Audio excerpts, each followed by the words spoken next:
particularmente gosto muito de ministrar esses temas, porque esses temas, quando a gente fala sobre carência, dor, sofrimento, perdas, são realidades de todos nós, né? Todos nós passamos por isso.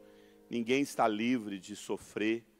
Essa não foi a proposta do Evangelho. Jesus, ele deixou claro que nós iríamos passar por sofrimentos, dificuldades e lutas, né? Ele fala: no mundo tereis aflições. Vocês precisam ter ânimo para superar tudo isso, né? Quarta-feira passada eu falei sobre carência. Quem estava aqui quarta-feira passada? Quando saíram daqui edificados? Amém? Foi bênção? Deus falou o seu coração? Amém? Quantos tiveram posturas diferentes na sua vida depois dessa ministração? Quantos? Quantos fizeram aquele exercício que eu pedi para vocês fazerem? Lembrar da folha, escrever o nome, rasgar o papel. Amém. Nós vamos continuar nesse entendimento, falando a respeito dos nossos enfrentamentos, das nossas dores, as nossas culpas, as nossas carências. E nós queremos, nessa noite, continuar refletindo a respeito de como lidar com certos sentimentos, com certas decepções, perdas e sofrimentos na vida. Hoje eu vou falar sobre dor e sofrimento. Talvez você pense assim, mas dor e sofrimento não é a mesma coisa? Não, não é a mesma coisa. Tem uma diferença entre ter uma dor e ter um sofrimento na sua vida, né? Vamos orar mais uma vez. Os irmãos não precisam se levantar, podem permanecer assentados. Pai, muito obrigado por essa noite. Aplica a Tua palavra no nosso coração. Cremos que a Tua palavra é viva e eficaz. Não é o pregador que é eficaz, é a Tua palavra que é eficaz. E ela cumpre aquilo pelo qual o Senhor a designou. Por isso, todo o nosso coração está aberto para receber daquilo que o Senhor tem para falar com as nossas vidas. Libera aquela palavra que é o trigo fino, que é o mel que escorre da rocha, aquela palavra que nos exorta, que nos edifica, que nos consola e que nos coloca naquele lugar, Senhor Deus, de realmente entender que o Senhor tem liberado a Tua palavra que nos cura. Tua palavra diz: enviou a Tua palavra e fomos curados. Cura-nos nessa noite, em nome de Jesus, amém. Deus me deu o privilégio de casar com uma mulher que tem uma capacidade assim quase fora do normal de suportar dor. Na verdade, nós homens perdemos muito para as mulheres em relação à dor, né? Vocês concordam comigo? O homem consegue mancar com gripe. O homem consegue até mancar quando tem uma gripe, né? As mulheres, elas têm uma capacidade incrível de saber suportar as dores, né? Eu costumo falar como é que aquele ser consegue arrancar. Eu não sei se eu já disse para vocês isso alguma vez, eu fico assustado. Um dia eu estava assim, eu estava na cama, minha esposa assim, como é que chama aqueles lugares onde tem roupa? Closet. Ela estava lá, assim, tinha um vidro enorme assim, ela estava lá assim, ó. E assim, sem expressar nada. Eu falei: mas isso não dói? Eu falei: não dói. Mas como é que você não expressa nenhuma dor? Mas se eu for tentar arrancar um negócio daquele lá, cada um, ai meu Deus do céu. E nem precisa falar outras coisas que vocês superam de dores físicas, né? Geralmente as mulheres são assim, né? Mulheres, elas têm uma capacidade de suportar mais a dor e, como eu já disse, minha esposa é um pouco fora do normal. Quando ela chega a reclamar de uma dor, quando ela fala: não consigo, está doendo muito, eu falo: então a coisa é séria, a coisa é séria. E fisicamente falando, talvez, quando a gente fala de dor, né, de sofrer uma dor física, se eu for assim, pensar na dor física mais forte que eu senti na minha vida, foi uma vez assim, que eu estava tinha meus 13 para 14 anos de idade, e eu fui tentar impressionar. Minha tia tinha uma menina que limpava a casa dela. Eu estava assim um pouquinho me interessando por essa menina, entendeu? E eu fui dar uma impressionada nela assim, fui pegar um botijão de gás e levantar aquele botijão de gás assim para mostrar que eu era forte, né? Não era nada. E eu escorreguei, o botijão de gás estava cheio. E eu escorreguei assim num piso que estava com muita espuma, que minha tia estava lavando a roupa, eu peguei aquele botijão e vim carregando assim para ver se a menina estava me vendo, entendeu? E eu escorreguei, aquele botijão cheio foi na minha perna e rasgou a carne por dentro. Você imagina a dor que eu senti. E doeu muito, né? Doeu muito. Eu lembro dessa dor como se fosse ontem, porque é uma carne que abriu por dentro. E eu senti muita dor e nunca consegui esquecer dessa dor. Mas veja bem, eu não sei se você consegue olhar para a sua vida e olhar para a sua história, olhar para a sua existência e conseguir separar dor de sofrimento. Eu não sei se você consegue olhar para aquilo que você já viveu e conseguir separar aquilo que produziu dor em você e aquilo que produziu sofrimento em você. E talvez seja um dos maiores segredos da vida, separar aquilo que dói do que aquilo que traz sofrimento. Porque não necessariamente, amado, aquilo que dói tem que produzir sofrimento na sua vida. Todo sofrimento tem dor, mas nem toda dor tem sofrimento. Todo sofrimento tem dor. E muitas das vezes as dores se tornam piores, porque a gente acrescenta, agrega um peso de sofrimento que aquela dor não necessariamente necessitava. E muitas vezes a gente não sabe lidar com as nossas dores, porque a gente traz sobre as nossas dores um sofrimento desnecessário. Meu pai era assim. Meu pai tinha uma capacidade assim incrível também de não expressar sofrimento, mesmo diante de dores. E às vezes ele até tratava a gente de forma assim até meio ríspida, sabe? Para com isso, cara. Você está sofrendo. Para que esse sofrimento todo? Isso é só uma dor. E quando eu penso a respeito, quando eu penso no que, sobre essa questão do sofrimento, eu volto a dizer, nem toda dor precisa produzir sofrimento. E a maioria de nós sentimos dores terríveis, porque a gente tem uma capacidade de trazer sobre a nossa dor um peso que não necessariamente ela possui. Falar sobre dor física, falar a respeito de dores, dor de cabeça, dor nas costas, dor no corpo, né? Isso se resolve com remédio. Você concorda comigo? E nós somos uma geração do analgésico. Muitas vezes a gente está aí se automedicando, né? Os Torcilax da vida. E a gente não suporta, e muito cansaço. Mas quando eu separo dor de sofrimento, eu estou dizendo que a dor é algo físico, o sofrimento já é algo subjetivo. O sofrimento fala a respeito da nossa alma. Sofrimento fala a respeito das nossas angústias. Uma dor pode durar até onde você toma um remédio. Uma dor dura até onde você faz um pilates. Uma dor dura até onde você faz uma fisioterapia. Agora, sofrimento não. Sofrimento pode durar a vida toda. Você pode agregar na sua vida um nível de sofrimento pelo qual, muitas das vezes, as suas dores se tornam piores. Hoje, se a gente for analisar, a maioria das dores que a gente sofre, elas são piores justamente pelo fato das feridas da nossa alma. Eu dei uma palestra que eu dou a respeito de trauma e abuso, e eu tenho uma lista onde eu apresento dores que a gente tem no nosso corpo, fruto de muita dor na alma.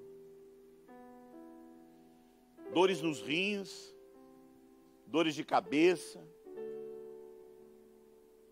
Alguns médicos dizem que todos nós temos um ponto de dor.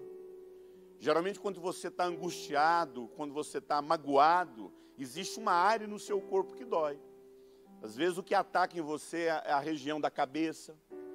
Às vezes o que ataca em você é a região da coluna. Às vezes o que ataca em você é os seus pés. Geralmente nas mulheres é o estômago. Geralmente nos homens são a coluna. Uma vez eu contava isso, o cara falou assim, olha, o meu que ataca é meu bolso. Quando eu não estou bem, ataca meu bolso, né? Mas quando a gente fala a respeito de dor, eu particularmente tenho uma dor crônica desde os meus 19 anos de idade. Que é uma dor terrível de coluna. Até Mori Cerulho já orou por essa coluna e não foi curado. Você imagina. E é uma dor, amado, eu não costumo, é muito difícil. Eu acho que nos 10 anos de pregador que eu tenho, eu acho que eu devo ter cancelado umas 3, no máximo 4 agendas por conta de um problema. Mas curiosamente falando, eu estou falando sobre dor, e semana passada eu cancelei uma agenda minha por conta de uma dor terrível na minha coluna que eu não estava conseguindo andar direito. Ontem que eu consegui melhorar. E eu estava preocupado porque amanhã eu estou pregando numa convenção de pastores em Brasília. E eu estava com medo de ter que cancelar de novo essa agenda, porque eu estava literalmente travado. Eu fui montar um vaso lá de planta e eu ganhei de presente aqueles cactos, cara, esqueci o nome, uns cactos muito famosos.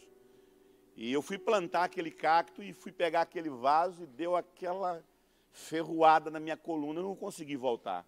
Fiquei dias e dias travado. E dói muito. Mas escute, remédio cura isso. Fisioterapia cura isso. Você vai no médico, ele receita lá um medicamento, você toma lá um corticoide, aquilo vai aliviando sua dor e vai melhorando. Você toma um relaxante muscular. Mas sinceramente, escute, você sabe o que dói mesmo, que produz sofrimento? É ser traído. É ser abandonado. É ser rejeitado pela pessoa que você ama. Essa é a dor que não vai embora, meu irmão. Essa é a dor que produz sofrimento. A dor que não vai embora, amado, é a dor de saber que uma pessoa que você amou foi embora. Te deixou, te abandonou e até mesmo morreu. E justamente isso que dói. E talvez uma das maiores dores que o ser humano tem na vida, e eu queria falar principalmente dessa dor, mas para eu falar dessa dor, eu queria contar uma história para os irmãos. Tem uma outra história que eu vou contar, que vai assustar muito vocês. É uma história que você vai ter que quase orar na sua mente para conseguir esquecer a história. Porque a pior dor que o ser humano pode trazer na vida, que transforma sofrimento, não é apenas uma dor física, mas é uma dor da alma, é a dor da culpa. A culpa talvez seja o grande problema que a cruz de Cristo teve que resolver. A culpa do homem, pelos seus erros, pelos seus equívocos, pelas suas decisões erradas. A gente sente culpa, meu irmão. Quando um filho morre num acidente, não sei se você sabe, 80% dos casais se separam quando um filho morre num acidente de casa, dentro de casa. E eles se separam por culpa. Naquele filme Carandiru, tem uma cena lá que o cara está cortando o cabelo do outro lá e ele fala, se culpa tivesse remédio, a pessoa que inventou ia ser a pessoa mais rica do mundo. A gente sabe que culpa tem remédio. Mas eu queria contar uma história para vocês. Uma vez eu estava ministrando numa escola até muito famosa no Brasil, ali com o pessoal da MCM, do pastor José Rodrigues, né? E eu estava ministrando naquela escola e chegou uma senhorinha assim, bem idosinha. Ela chegou para mim e falou assim, uma senhora do cabelo branco, você percebia que ela era de origem polaca, né, do sul do Brasil. E ela chegou para mim e sentou assim comigo e E falou, posso conversar com o senhor? Ela falou, eu falei, pode, minha irmã. Ela sentou, acredito que ela devia ter seus quase 80 anos de idade. Ela falou, eu estou nesse lugar aqui há um mês. E eu tenho uma culpa terrível, meu filho. Eu falei, o que foi, minha irmã? Ela falou assim, hoje eu tenho quase 80 anos de idade. Ela falou a idade dela, mas eu não me lembro bem. Só sei que tinha quase 80. Ela chegou para mim e falou assim, quando eu me lembro, desde quando eu me lembro, eu morava com meu pai. E o meu pai, ele perdeu a minha mãe faleceu muito jovem, ele ficou só comigo na casa dele. Eu tinha mais ou menos assim, primeiras lembranças que eu tenho na minha vida, eu tinha mais ou menos 4 anos de idade, e eu já lembrava que ele se deitava comigo.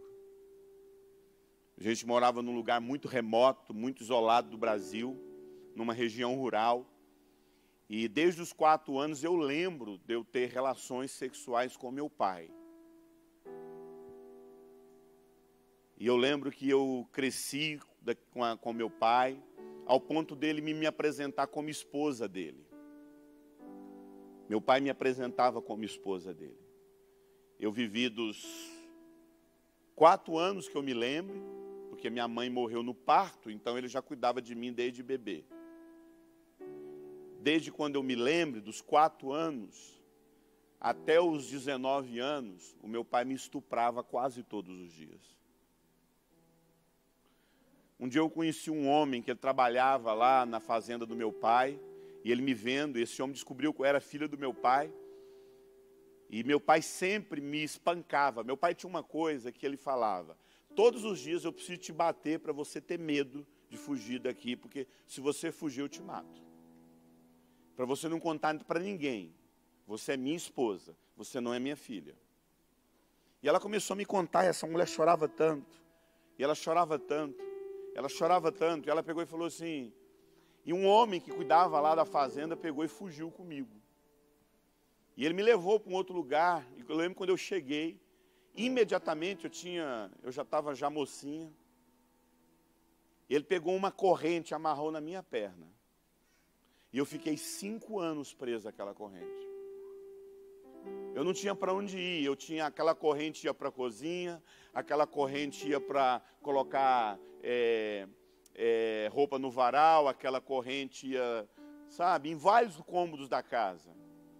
E eu também vivi isolada, e eu fiquei mais por anos naquele lugar. E eu lembro quando eu cheguei por volta dos meus 20 e poucos anos, 26 anos, eu consegui fazer com que aquele homem ficasse desacordado. Não sei se ela, até porque faz tempo que eu ouvi isso, mas ela fez alguma coisa que deixou ele desmaiado, talvez uma cacetada, algo que fez ele desmaiar, uma pancada na cabeça dele, e ela conseguiu achar algo que cortasse aquela corrente, e ela saiu correndo, passou um caminhoneiro, ela deu mão para esse caminhoneiro, e esse caminhoneiro levou ela para uma cidade bem longe, e obviamente ela teve que acabar se prostituindo com esse caminhoneiro, e para ir mais longe com outro caminhoneiro, e para ir mais longe com outro caminhoneiro, e para ir mais longe com outro caminhoneiro. Por fim, ela já estava virando garota de programa em posto de gasolina. Ela falou que quase lá para os seus 27 anos, 28 anos, prostituindo em posto de gasolina, ela chegou num lugar, uma mulher falou que queria cuidar dela. Mais uma vez, ela achou agora uma mulher que a transformasse literalmente numa escrava sexual de muitos homens. Ela falou, pastor, eu fiquei naquele lugar até os meus quase 40 anos, apanhando todos os dias de homem. Ela falou, pastor, eu não lembro de alguma vez na minha vida eu não ter apanhado de um homem. Eu sinto uma culpa. Será que Deus me ama? Será que Deus pode um dia me receber no céu porque eu sou uma mulher tão suja, pastor? E ela começou a contar lá algo que ela foi viver, depois ela fugiu para outro lugar e viveu como amante de um cara, e esse cara também espancava ela, e até o dia que lá pelos seus quase 60 anos, ela rendeu a vida dela para Jesus. Mas ela estava ali diante de mim, uma senhora, chorando o tempo todo, pedindo perdão pelos seus pecados. E eu lembro de eu olhar nos olhos dela e falar assim: todos os seus pecados são perdoados.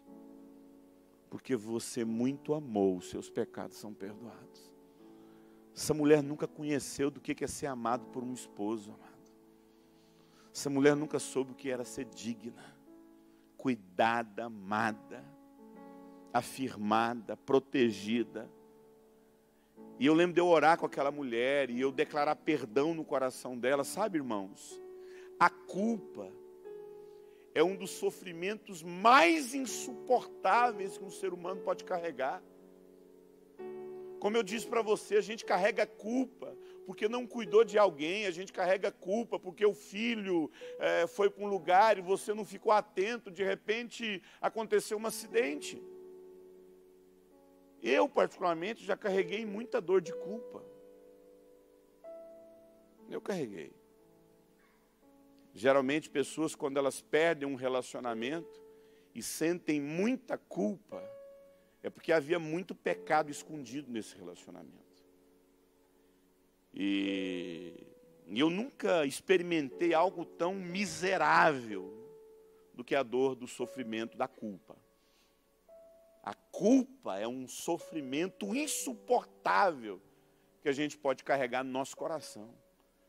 A não ser que a gente tenha um encontro, que a gente saiba que existe uma solução da culpa do homem, a gente vive com isso a vida toda. Isso vira fibromialgia, isso vira câncer. Não estou dizendo que toda doença é fruto de culpa. Mas é provado cientificamente que muita dor que a gente carrega, muita enfermidade que a gente carrega no corpo, como eu acabei de falar, é fruto de muito sofrimento, de muita ferida na alma. Eu conheci a história, eu presenciei a história de uma mulher que particularmente foi a pior culpa que eu já vi na minha vida. Essa mulher não conversava com ninguém, essa mulher era isolada, ela chorava, porque eu faço parte de uma base, amado, onde a gente vive, lida com essas questões de culpa e sofrimento o tempo todo. E eu lembro que eu conheci uma mulher, a história de uma mulher, onde ela tinha uma culpa, ela carregava um sofrimento na alma dela, que aquilo deformava ela fisicamente, você percebia que ela não se cuidava, aquilo quase transformava ela, mesmo que ela estivesse num ambiente higiênico, um ambiente que não fosse insalubre, um ambiente gostoso, mas se olhava para ela assim, parecia que ela estava suja o tempo todo, parecia que ela estava fedendo o tempo todo, havia algo errado nessa mulher, ela não conversava, ela não falava. E detalhe, ela surtava todas as vezes que comia um tipo de comida, né? Na verdade, a gente teve que prestar atenção, foi uma irmã que teve que prestar atenção. Na verdade, quem acompanhou essa pessoa não foi eu, foi uma outra pessoa. Eu fiquei sabendo dessa história nos seus detalhes através de outra pessoa. E ela contou que ela começou a prestar atenção, porque ela surtava só no horário do almoço ou da janta, só nas refeições. Amada, ela surtava no refeitório e começava a quebrar tudo na base. Quebrava. E ela começou a prestar atenção que ela surtava quando ela comia carne vermelha. Essa mulher não falava, essa mulher não expressava sentimento. É como se o nervo da alma dela tivesse sido arrancado. E essa moça que prestou atenção, que parou para ver essa outra mulher, viu que ela surtava na carne vermelha. Ela falou: vamos começar então a fazer um teste. Serve carne branca, ela não surtava. Serve peixe, ela não surtava. Se vinha ensopado, ela surtava. Quando ela olhava o ensopado, ela quebrava tudo. com muita luta, com muita luta, com muita luta, com muita proximidade, ela conseguiu fazer essa mulher falar. Essa mulher, ela foi espancada, amado, durante anos, pelo marido que não aceitava que ela ficasse grávida. E todas as vezes, quando ela engravidava, ele espancava essa mulher ao ponto de dar tanto soco no estômago dela que ela abortava a criança. E na última vez, ele chegou ao ponto, o marido dessa mulher, chegou ao ponto de fazer com que ela abortasse o filho, cozinhasse e comesse. Essa mulher ficou louca. Agora você imagine o nível de culpa que essa mulher carregava dentro dela. Posso falar uma coisa para você? Eu até hoje não conheci ninguém que experimentou a graça de Deus como essa mulher experimentou.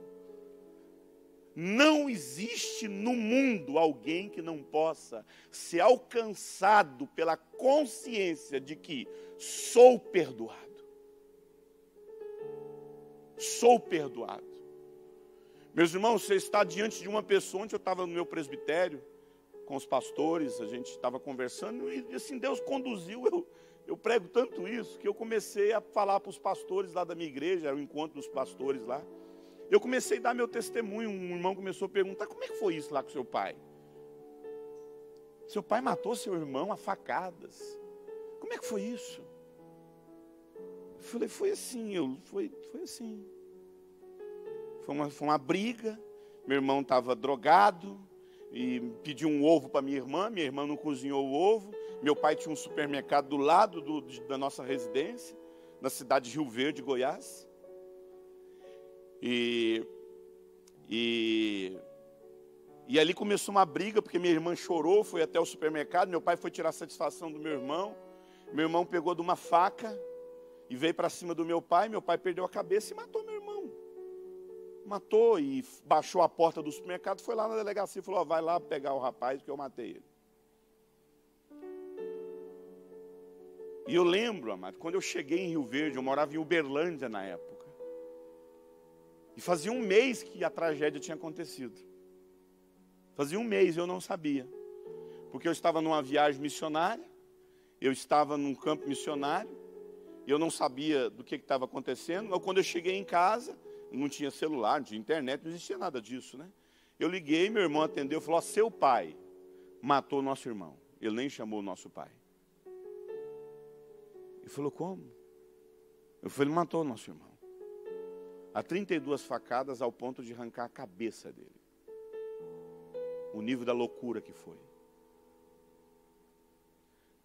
Eu falei que ia ser terrível ouvir isso, mas eu preciso trazer você a pior condição do ser humano que pode encontrar a graça do perdão e ser livre da culpa. Querido, eu vi meu pai chorar 1 ano sem parar dentro de um presídio. Culpa, culpa, culpa, culpa.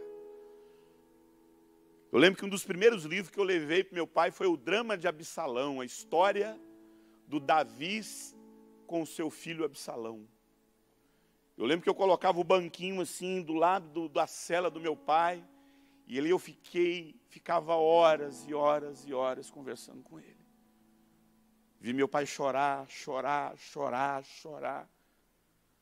até o dia que ele teve um encontro real com Cristo. E eu estava conversando com os pastores da minha igreja, eu falei assim, não foi eu. Nenhum ser humano é capaz de perdoar alguém, amado. Porque a gente não é capaz de perdoar nem nós mesmos, amado.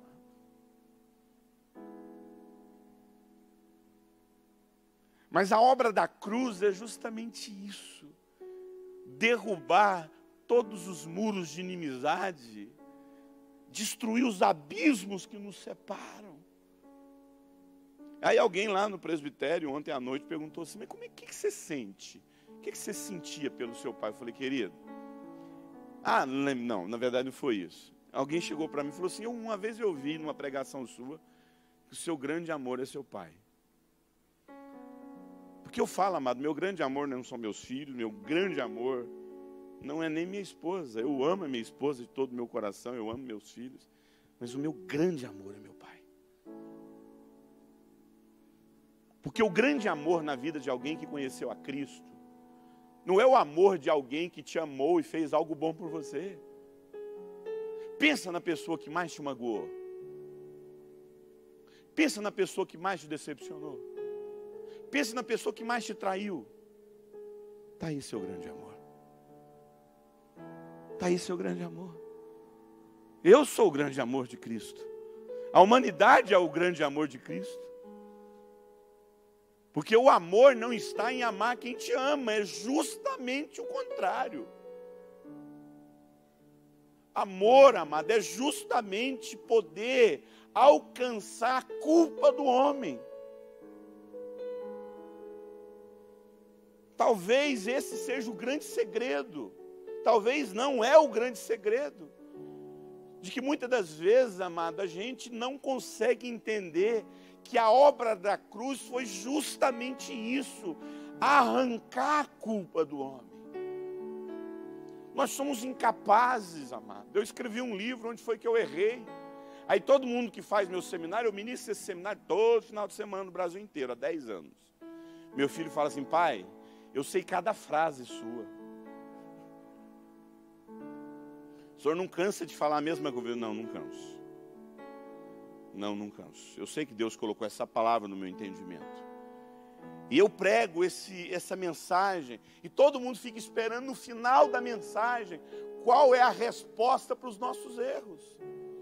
Sabe onde foi que a gente errou, amado? Em tudo. Amado, a gente erra em tudo. A gente erra na maneira como a gente ama as nossas esposas. A gente erra na maneira como a gente ama os nossos filhos, os maridos. Todos nós erramos. Você talvez não venha cometer os erros que os seus pais cometeram com você, que isso é uma raridade. Mas eu vou cometer outros erros. Eu não vou cometer o erro que meu pai cometeu comigo, mas eu vou cometer outros erros com os meus filhos. E eu preciso a cada dia agregar em mim uma consciência de que a obra da cruz é justamente isso, arrancar a culpa do homem.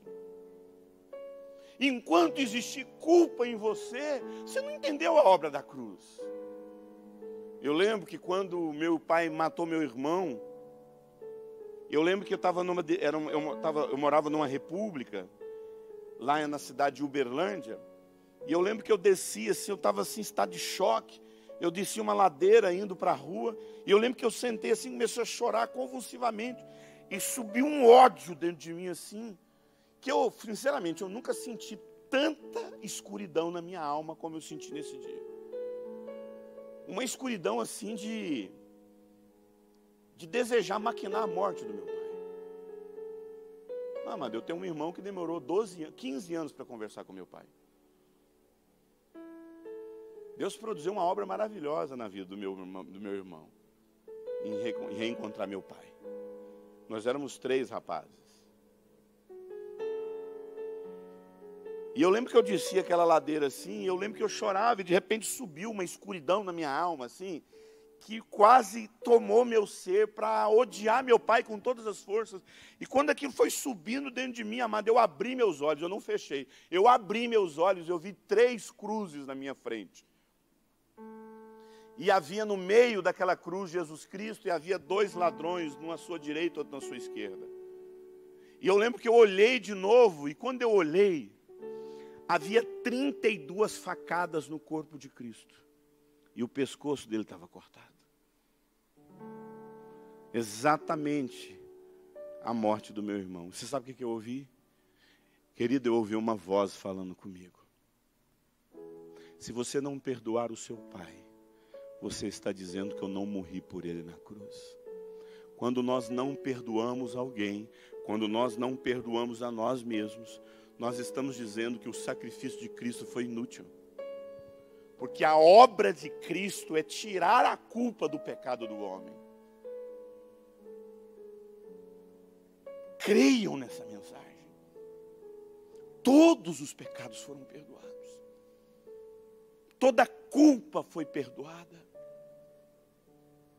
E eu preciso crer na obra. Aí você me pergunta, tá bom.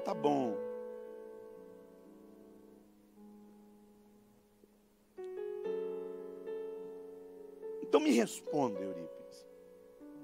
O que é que faz então com os meus sofrimentos, das dores? Por que eu não consigo me apropriar disso? Por que eu não consigo ficar livre dessa culpa que produz sofrimento?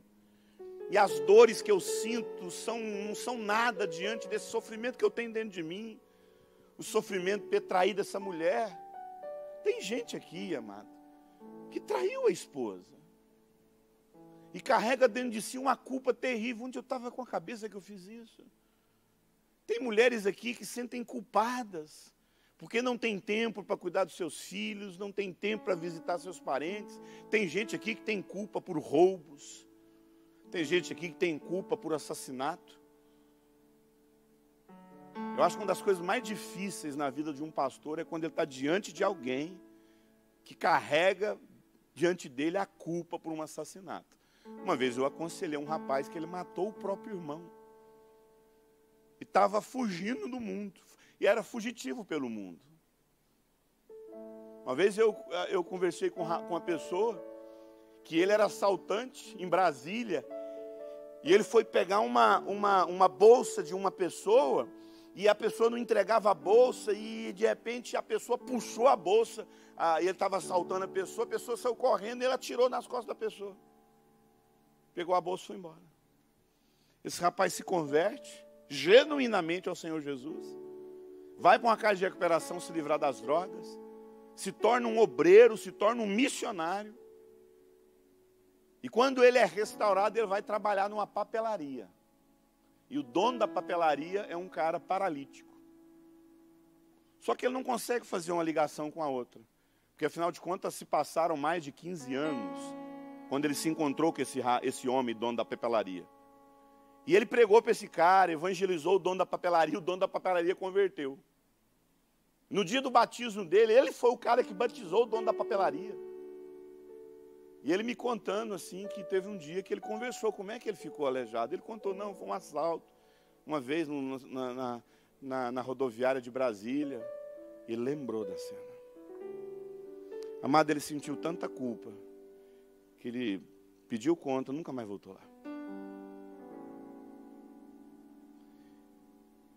A culpa, amado, é um dos maiores venenos na nossa vida. Você sabe por que nós somos a pior geração de pais que existe na terra? Porque nós adicionamos na criação dos nossos filhos os dois piores elementos, que é a culpa e a compensação. Nós somos uma geração que a gente não tem tempo para cuidar dos nossos filhos, está todo mundo fora de casa, e para tentar amenizar a culpa, a gente compensa os nossos filhos, dando tudo que eles querem. Aí você pode perguntar assim, tá, você está falando de pecado, você contou histórias tristes, mas tá, e eu? O que eu faço com os meus sofrimentos? O que eu faço com a minha culpa? Como é que eu posso mudar algo na minha vida, para eu poder parar de viver esse sofrimento que eu vivo na minha vida? Sabe, meus irmãos, tem alguns motivos que produzem mais sofrimento na nossa vida, que agrega mais sofrimento, muito mais do que uma dor, aquilo está na sua alma, aquilo não larga você. Existe uma coisa, na verdade tem várias coisas que a gente poderia falar, mas o tempo não nos permite. Mas eu queria apresentar pelo menos duas coisas que eu entendo que talvez seja um dos grandes problemas que a gente enfrenta no aconselhamento, das pessoas não saberem lidar com suas dores, com seus sofrimentos. Principalmente o sofrimento da alma. Quando eu estou ali diante de uma pessoa que está contando o pecado, que está contando a raiva, que está contando a culpa, que está falando a miséria de alma que ele vive, não tem sensibilidade mais, odeia o marido, odeia a esposa, tem uma vida de pecado destruída. O que eu enfrento, o que eu encontro, melhor dizendo, na vida dessas pessoas, que impede que essas pessoas encontrem a graça de Deus, tenham um encontro real com a graça de Deus? E eu queria dizer duas coisas, sem sombra de dúvida. Tem muitas coisas, mas tem duas coisas que, se você agregar isso na sua vida, se você permitir que isso caminhe na sua alma, viva dentro de você como regra de vida, sem sombra de dúvida, você nunca ficará livre do seu sofrimento. Sabe o que é? Coitadismo e vitimização. Deixa eu falar uma coisa para você, amado. Eu estou nessa coisa de atender gente, de aconselhamento, há mais de 10 anos. E uma coisa que eu aprendo a cada dia, que se uma pessoa olha para a própria vida como vítima de tudo, ela jamais conseguirá sair desse labirinto de feridas que ela tem na vida. O coitadismo e a vitimização, a pessoa que olha para ela e se sente como vítima o tempo todo, tem pena de si o tempo todo. É terrível lidar com uma pessoa que o tempo todo se sente a pior, porque tudo deu certo na vida de todo mundo e na dela não deu certo. Você nunca vai se ajudar, meu irmão, enquanto você ficar sentindo pena de você, enquanto você fazer questão de ficar o tempo todo falando que ninguém te apoiou, que ninguém deu espaço para você, que ninguém te deu oportunidade. Você deve conhecer um monte de gente assim. Eu conheço um monte de gente assim, amado. Viajo por esse Brasil. E eu já sei quantas cenas, está lá a mulher, foi abandonada pelo marido, está lá com seus 50 anos, obesa, come o dia inteiro. Aí pega a filha com seus 25 anos e fala, você não pode largar, você não pode me deixar, porque seu pai me largou, seu pai me abandonou, seu pai me traiu, você nunca pode me deixar. E fica essas duas parasitando dentro de casa. No final, são duas doentes se odiando. A vida vai passar, essa menina não vai casar, porque ela tem que ficar ali parasitando, orbitando em volta das doenças da mãe. A mãe não faz nada por ela. Mas eu não estou falando de alguém que teve um sério problema de Alzheimer, alguém que teve um AVC e está impossibilitado numa cama e tem que ter um filho para tomar conta. Não, amado. É gente que não consegue sair desse mundo de vítima. Foi traída, recomece a vida, minha irmã. Foi traído, recomece a vida, meu irmão. Para de acreditar que as pessoas têm que ficar cuidando de você. Só o fato de você estar aqui me ouvindo, tendo consciência do que eu estou falando, você não é doido. Se você fosse maluco, você não estaria nem entendendo. Quem está me entendendo aqui? Então ninguém é maluco aqui. Se ninguém é maluco, você pode fazer algo por você. Uma vez eu cheguei de mudança num lugar lá em Curitiba, tinha acabado de mudar para uma casa, aí chegou uma senhora no terceiro dia, bateu no portão e falou, o senhor acabou de mudar para cá, né? O senhor é pastor? Eu falei, sou. Posso falar com o senhor? Eu falei, claro, minha irmã. Entrou para dentro, falou, pastor, eu queria contar uma coisa para o senhor. Pensa numa mulher desprezada. Ninguém me dá valor aqui nessa casa, eu moro aqui do lado, na casa do meu genro, na casa do meu filho com a minha nora. Só que eles não dão valor em mim, pastor. Porque eles vão trabalhar e eu fico com os 2 filhos dele cuidando. Pastor, mas pensa numa mulher rejeitada. Pastor, eles me tratam igual lixo. Aí falou do ódio que ela tem pela nora, da decepção que ela tem pelo filho. Eu falei, minha irmã, posso falar uma coisa para a senhora? A senhora é o quê? Ah, eu sou católica. Ah, então deixa eu falar uma coisa para a senhora, minha irmã. Lá na igreja da senhora deve ter um baile. Não tem um baile lá? Eu falei, tem. Eu falei, então vai dançar um forró, minha irmã.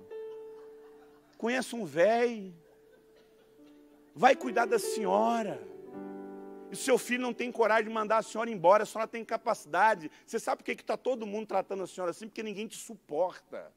Só que ninguém tem coragem de falar isso que eu estou te falando aqui. Vai cuidar da sua vida, a senhora tem saúde, a senhora é uma senhora bonita. A senhora tem condições de olhar para a sua vida e falar assim, eu vou pensar em mim. Posso falar uma coisa para você, amado? A Bíblia fala que ninguém tem condições de amar ninguém se não ama a si mesmo. E aqui o amor aqui não é o amor de uma pessoa que se idolatra. Não é isso, é amar você. É preocupar com sua saúde. É preocupar com o seu bem-estar. É fazer caminhada. É participar de chás de solteiro. Vai viver a vida, minha irmã. Para de ficar nessa condição de vítima. Vai viver a vida que Deus tem para você. É promessa de Deus que você vai comer o melhor dessa terra. Mas você fica ali parasitando em gente que não tem coragem de dizer para você cuidar de você.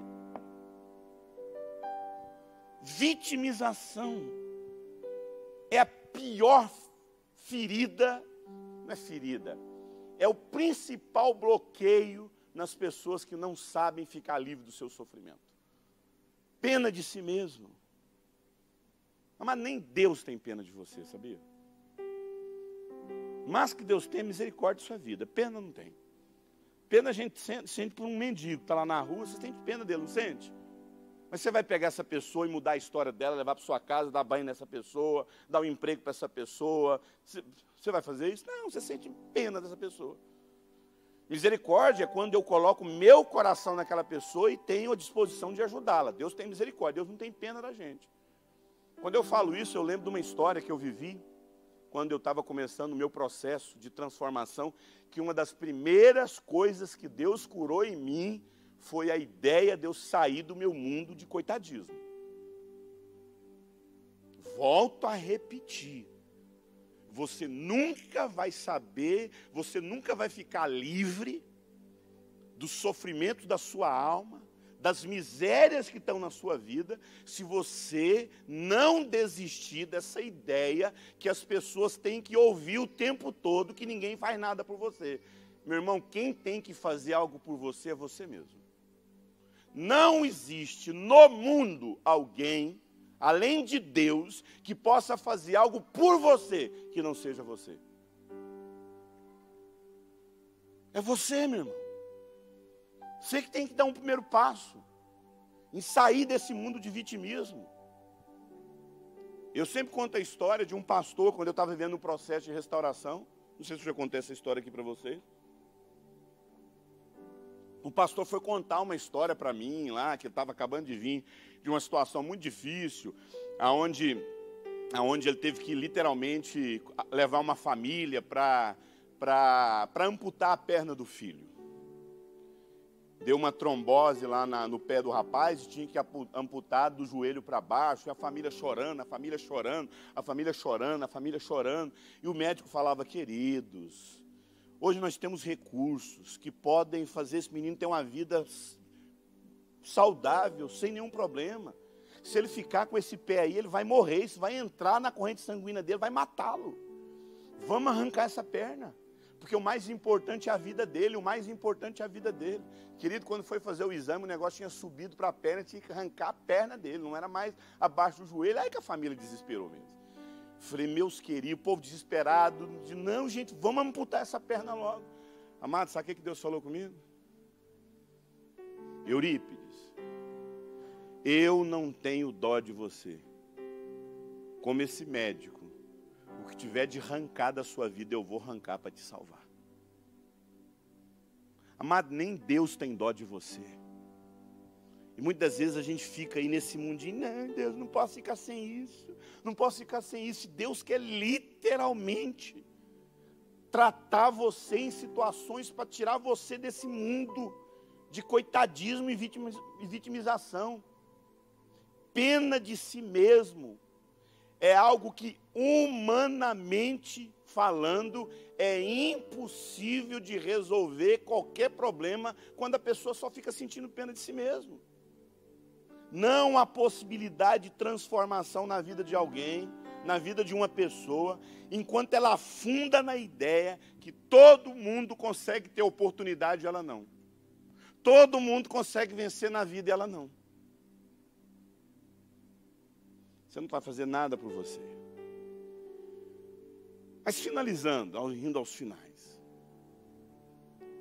Autovitimização, vitimização, coitadismo. É um dos grandes venenos no processo de você ficar livre das suas dores. Você tem que tomar uma postura de falar, eu vou parar de ficar tendo pena de mim mesmo e eu vou buscar ajuda. Eu vou abrir meu coração e fazer algo por mim, por mim. Agora, sofrimento, nós já vamos finalizar com esse entendimento. Sofrimento é algo bom na nossa vida. O sofrimento é algo que nós, seres humanos, precisamos. E você poderia perguntar, o que o sofrimento poderia produzir então de positivo? Quando você sai dessa condição de vitimismo, quando você sai dessa condição de autocomiseração, quando você sai dessa condição de sentir pena de você, quando você sai dessa situação de ficar olhando para você e se sentir a pessoa mais humilhada, desprezada e rejeitada, você começa a entender que o sofrimento é uma das principais ferramentas de Deus para tratar a nossa vida. Aí você vai começar a olhar para o sofrimento com outro olhar. Porque inevitavelmente, como eu já disse, nós vamos sofrer, mano. Ninguém cresce sem dor. Sem sofrimento, eu vou usar uma expressão estranha, mas eu preciso falar isso. Sem sofrimento a gente vira babaca. A gente vira bebezão. Sem sofrimento, amado, a gente não aprende na vida. Não existe algo que mais nos ensina do que o sofrimento. C.S. Lewis diz que o sofrimento é o megafone de Deus. Não existe uma voz que mais ecoa no nosso coração do que muitas das vezes a gente precisa entender que Deus está usando o sofrimento que a gente está passando na vida para nos ensinar. Agora, eu nunca vou aprender enquanto eu estou no mundo da vitimização, do coitadismo. Eu nunca vou entender o que Deus está querendo dizer. E no mundo caído, amado, sofrer é algo profundamente necessário para a nossa natureza. Hebreus 5:8 diz que Jesus aprendeu, é um versículo difícil de entender. Jesus aprendeu a obediência por aquilo que ele sofreu. Sofrimento produz obediência. Sofrimento produz transformação de caráter. O Tiago diz que o sofrimento aperfeiçoa o nosso caráter. O Hebreus diz que o sofrimento nos ensina a ter uma vida de obediência. Não sei se você já viu, claro que você já viu, o casulo, né? O casulo é aquele lugar onde a borboleta, onde a lagarta está virando o quê? Uma borboleta. E o nome que a gente dá para o casulo, que na verdade tem um outro nome científico, que é a crisálida. Que de onde vem a palavra? Crise. E muitas das vezes, quando a crise vem, quando o problema vem, o que a gente faz com esse problema? A gente quer repreender, está amarrado em nome de Jesus, eu preciso ficar livre dessa crise, e a gente esquece que a lagarta, meu irmão, ela está ali. Quando você vê uma lagarta, o que você quer fazer com essa lagarta?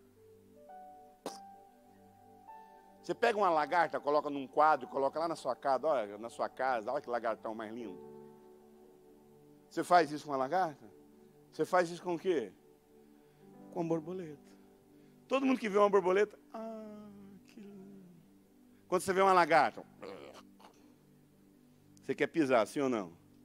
Mas chega um momento, amado, que a lagarta, escute, vai para um lugar isolado, sozinho, onde todo mundo que olha para aquela lagarta, para aquela crisálida, acha que aquilo lá não vai produzir nada, porque está deformado. Não parece com nada. Parece com borboleta? Parece com lagarta? É aquele momento onde as pessoas olham para a nossa vida e falam assim, gente, o que esse cara está virando? Que sofrimento é esse? Mas dentro de você, você sabe que Deus está trabalhando seu caráter. Você está aprendendo coisas no seu sofrimento. Não peça para ficar livre do sofrimento. Peça para aprender com esse sofrimento. O sofrimento é um megafone de Deus para nos ensinar a respeito de muitas coisas.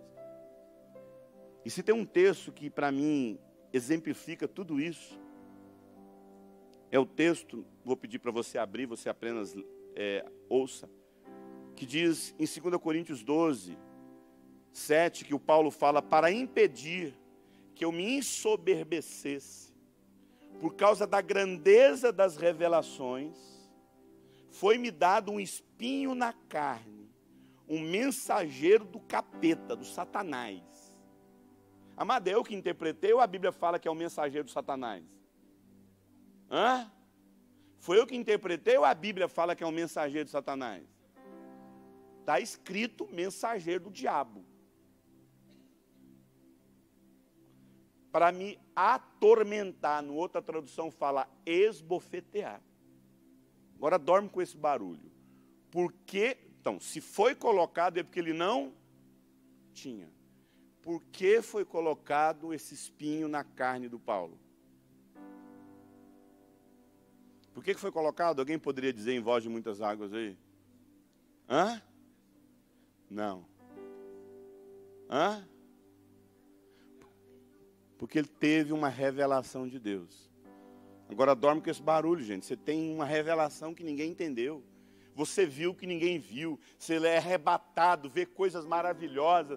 E você chega todo empolgado, porque Deus falou com você, porque Deus revelou algo na sua vida. E quando você vem, Deus vai lá e coloca um espinho na sua carne, ou seja lá quem colocou. E para quê? O Paulo fala, para que eu não me ensoberbecesse com a grandeza das revelações. O Paulo teve uma grande revelação de Deus, e para que ele não me ensoberbecesse com o tamanho da revelação, amada. Rapaz, a gente tem espinho na carne por conta de pecado, meu irmão. A gente tem espinho na carne por conta de burrada que a gente deu na vida, sim ou não? A gente tem espinho na carne por conta de coisa errada que a gente fez na vida. Decisões erradas. O Paulo teve um espinho na carne, não foi por conta de decisões erradas que ele cometeu na vida. O Paulo teve um espinho na carne dele por conta das revelações que ele teve. Estranhamente, o texto nos mostra exatamente isso. Para impedir que eu me ensoberbecesse por causa das grandezas da revelação. Escute. Se existe algo em nós, que nós temos uma tendência natural, é a soberba. Todo mundo aqui, amado, compra um carrinho, vai para um condomínio fechado, consegue uma roupinha, meu irmão, uma roupinha. A gente já se acha. O Paulo, amado, recebeu um espinho na carne dele para impedir que ele não ficasse soberbo por aquilo que Deus tinha colocado na vida dele. Então, posso falar uma coisa para você, amado? E ele, escute, e ele chama o espinho da carne de mensageiro do Satanás. Agora dorme com esse barulho de novo. O diabo vem atormentar o Paulo, e o Paulo olha para esse tormento e tira uma mensagem. Você consegue tirar uma mensagem no sofrimento que você está passando? O diabo está lá atormentando o Paulo e tapa na cara, ele levanta, tapa. Rapaz, tapa na cara, o que é? Humilhação. O cara levanta, lá, pá. Toda vez que ele recebe um tapa, ele fala, Deus está me ensinando isso. Rapaz, você quer passar raiva no diabo? Busque uma mensagem de Deus em todas as tragédias da sua vida. Rapaz, alguém que encontrou a graça de Deus, tira a mensagem até do Satanás. O diabo está achando que está aprontando a sua vida. Você olha para essa situação e fala, Deus está falando comigo, é isso, Satanás. Seu idiota, Deus, isso assim que você fez na minha vida, serviu para me aprender mais com Deus. Agora me fala, alguém que olha para a vida, alguém que olha para as suas tragédias, alguém que olha para as suas lutas e tira uma mensagem e não fica refém, e não fica se sentindo um coitadinho. Você acha que essa pessoa vai ter sofrimento na vida, meu irmão? Não, vai ter dores. E dores todo mundo tem, amado. A dor de um filho que morre, a dor de uma situação difícil, mas você vai agregar sofrimento nisso? Não vou. Porque eu quero aprender com Deus, eu quero crescer mais, eu quero amadurecer mais, eu quero entender mais, eu quero ser amado mais por Deus, eu quero entender o amor de Deus mais, eu quero amar mais. Literalmente, é o mal que te faz bem. Você leva tapa na cara, você é atormentado, mas quando você olha para isso, você tira uma mensagem, isso faz bem para você. Agora, amado, diante disso, presta atenção. Paulo nos chama a um desafio para olhar para tanta humilhação, para tanta dor, para tanto constrangimento, para tanta perseguição, tanta necessidade, tanta ambiguidade, tanta ambivalência. Em meio a tudo isso, ele sabe que Deus está falando com ele. Mensageiro de Satanás. Você consegue, escute, você consegue aprender com os sofrimentos, com as dores, com os espinhos que você adquiriu na sua vida? Ou você fica como vítima o tempo todo? Quem já sofreu dores na vida? Sofrimentos? Levante a mão. Agora me responda. Quem aqui aprendeu com Deus, tirou uma mensagem para a sua vida nesse sofrimento? Amado, isso é maturidade. Isso não é ser vítima da vida. Você quer aprender a lidar com o sofrimento? Saia da vitimização. Pare de ter pena de você. Pare de ficar contando para as pessoas que você é o coitadinho, que ninguém te ama, ninguém te ajuda. Pare com isso. Tire uma mensagem disso. Amém, amado? O Paulo, querido, recebeu uma revelação. Ele não fez nada de errado. E Deus, sabendo que aquilo poderia ensoberbecer ele viveu o que ele viveu. Mas ele falou, sabe de uma coisa? Eu vou tirar uma mensagem disso. Eu vou tirar uma palavra disso. Eu vou ouvir algo de Deus nisso. Você quer ouvir algo de Deus na sua vida? Então, vou falar uma coisa para você. Às vezes a gente fica achando que a gente vai tirar algo de Deus só nas nossas alegrias. Eu já vou finalizar. Deixa eu contar só uma coisa para vocês. A gente é goiano. E qual é a nossa vegetação? Qual é a nossa vegetação? O cerrado. E agora a gente teve um problema sério, né? Que época de seca vira o quê, amado? Vira o quê? Um tormento. Sim ou não? E queima tudo, e aquele cerrado pegando fogo, e aquela trabalheira, e todo mundo em crise. Você sabe qual é o único que não está em crise nessas queimadas? Quem sabe? O cerrado. O cerrado não está em crise não, gente. O cerrado está feliz da vida. Quem está em crise é a gente, mano. É o Ibama. É o Ibama que cuida do cerrado, né? Todo mundo está em menos o cerrado. Sabe por quê? Olha aqui para mim. Porque escute. Uma árvore do cerrado, ela tem uma casca dessa grossura assim. Sim ou não? A gente sabe muito bem disso. Você já viu quando você viaja, quando tem aquelas queimadas, queima tudo. O que não queima? O que não queima, gente? As árvores do cerrado. Não queima. Porque ela tem uma resistência e uma capacidade de suportar aquela queimada. Agora, por que tem aquela queimada no cerrado? Eu vou explicar por quê. Porque aquilo é um recurso que o cerrado tem para ficar livre de plantas que não pertencem ao cerrado. Porque um caminhão vai passando na rua, ele traz uma erva daninha lá do Paraná, lá do Acre. Aí aquele caminhão passa lá e no pneu, na própria estrutura do caminhão, na carroceria, cai uma semente. Só que aquela planta ali, ela pode danificar e afetar o cerrado. Só que aquela planta que foi lançada ali, ela não foi feita para suportar fogo. Quando o fogo vem, vai arrancar tudo que não pertence ao... Tudo que não pertence ao cerrado vai... humanamente falando, isso é um sofrimento que o cerrado está ali vivendo. Queimadas, fogo. Mas aquilo que está acontecendo ali é para queimar aquilo que não. Você poderia repetir comigo assim a palavra pertencer? Presta atenção, amado. Às vezes você fica em crise com as coisas que Deus está arrancando da sua vida. Às vezes você fica em crise com aquilo que Deus está queimando na sua vida. Preocupa não, meu irmão. Deus está queimando tudo aquilo que não pertence à sua vida. Porque Deus te ama. Ele não tem dó de você. Olha para o seu irmão e fala assim, Deus não tem dó de você não, rapaz. Vai queimar mesmo. Você vai sentir dor. Fala para ele, você vai sentir dor.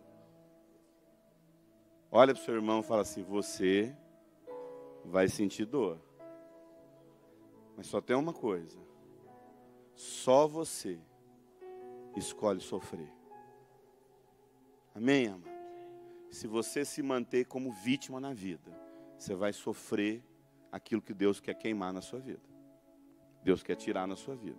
Mas se você aprende com Deus, você fala, Deus, tudo que está acontecendo na minha vida, coopera, porque eu amo o Senhor. Vamos levantar e vamos orar.